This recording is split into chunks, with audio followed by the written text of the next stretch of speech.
रंग को चोली गे के रंग को लहंगा गे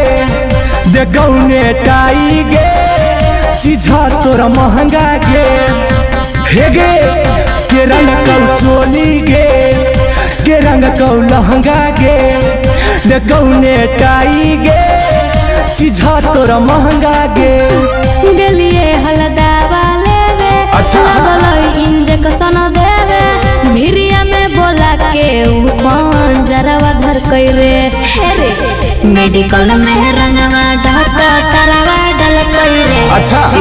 सनिया में मसटरवा डल कइरे कैसे गे मेडिकल में रंगवा डॉक्टरवा डल कइरे सनिया में मसटरवा डल कइरे कुछ ले हल गे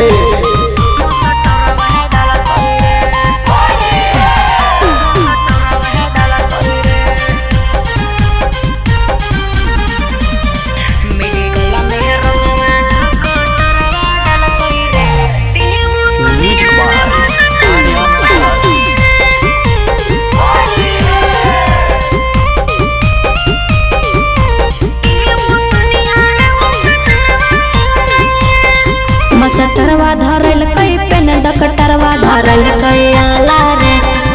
आगे इहे से छौड़ी चीजावा तोरा होल हौ का लागे हे रे सुन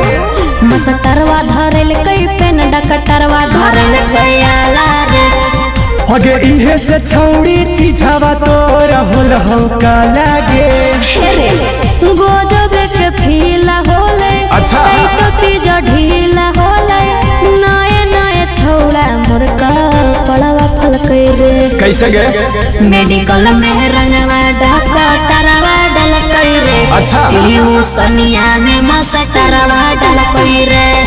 मेडिकल में रंगवा डॉक्टरवा डल कइरे सनिया में मसटरवा डल कइरे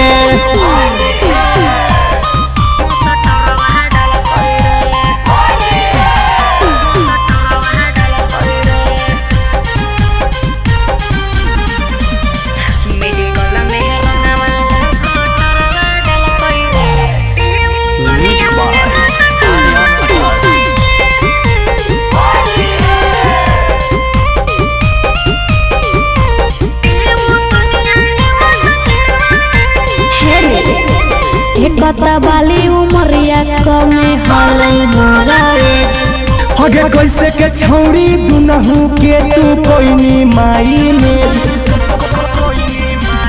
अरे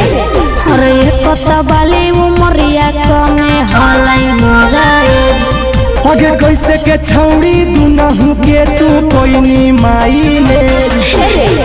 जानत तो मैया मरते अच्छा सोनू सिंगर कहूची करते साथे साथे रोहित राई डरा बडल कइरे कैसे गे मेडिकल में रंगवा डॉक्टरवा डल कइरे अच्छा सनिया में मसटरवा डल कइरे